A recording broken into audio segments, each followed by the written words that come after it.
Halo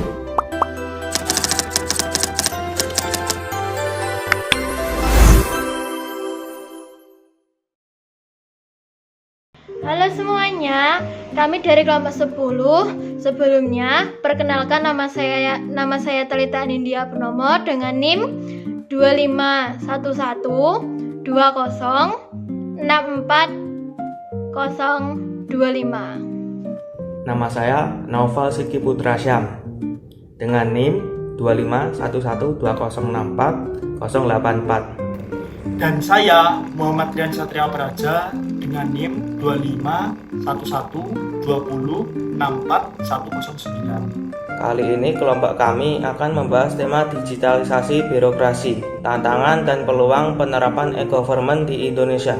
Video ini bertujuan untuk menjelaskan teori organisasi yang relevan dengan digitalisasi birokrasi, sekaligus menghubungkannya dengan praktik nyata di Indonesia. Semoga dengan adanya video pembahasan ini kita dapat memiliki sebuah pemahaman baru tentang birokrasi, yaitu tantangan dan peluang birokrasi di era digitalisasi. Birokrasi adalah salah satu cara pemerintah dalam mengatur dan melayani masyarakat. Birokrasi ini zaman dulu sangat identik dengan proses yang sangat rumit, lama, serta membutuhkan banyak sekali kertas. Tapi kita sudah tiba di era digitalisasi birokrasi atau lebih dikenal dengan e-government. E-government adalah salah satu penggunaan teknologi digital untuk mendukung suatu layanan publik yang dimana tujuannya adalah supaya layanan publik ini jauh lebih cepat, transparan, dan akuntabel. Menurut teori Max Weber, birokrasi yang ideal adalah harus bersifat rasional, memiliki aturan yang jelas, dan juga bersifat hierarki. Di zaman sekarang, teori tersebut harus dilengkapi dengan pemanfaatan teknologi, seperti dalam teori Hicks tahun 2006 yang mengatakan teknologi ini dapat menjembatani sebagai kesenjangan antara desain dan kebijakan serta kenyataan yang ada di lapangan.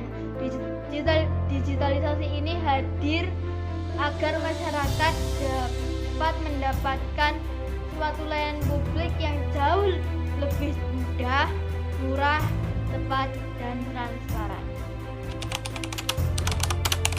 Kalau kita lihat, di Indonesia sudah banyak contoh digitalisasi birokrasi. Yang pertama, ada Span Lapor.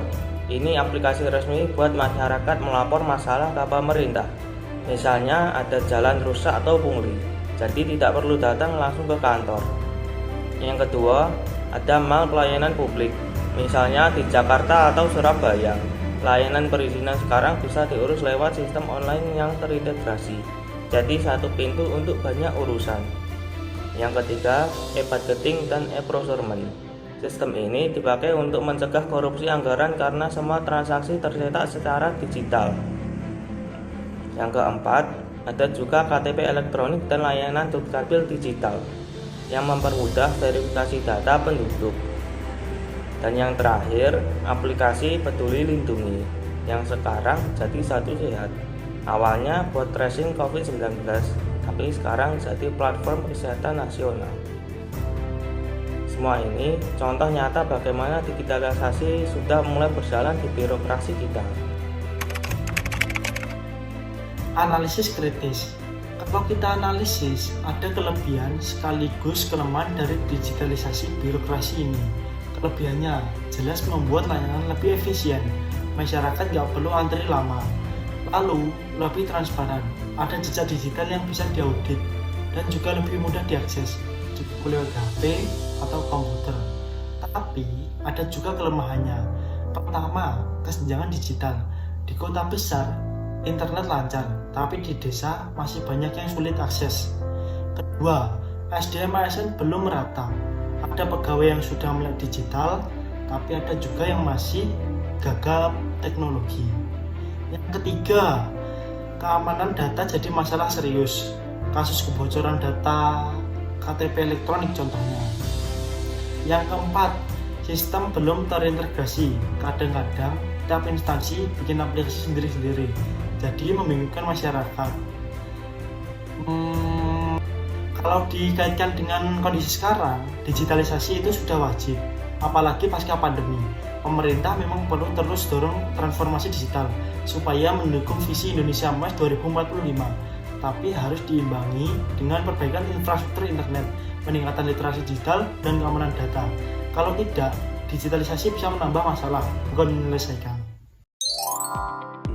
Dari pembahasan tadi, bisa kita simpulkan bahwa digitalisasi birokrasi melalui e-government membawa banyak peluang besar bagi Indonesia.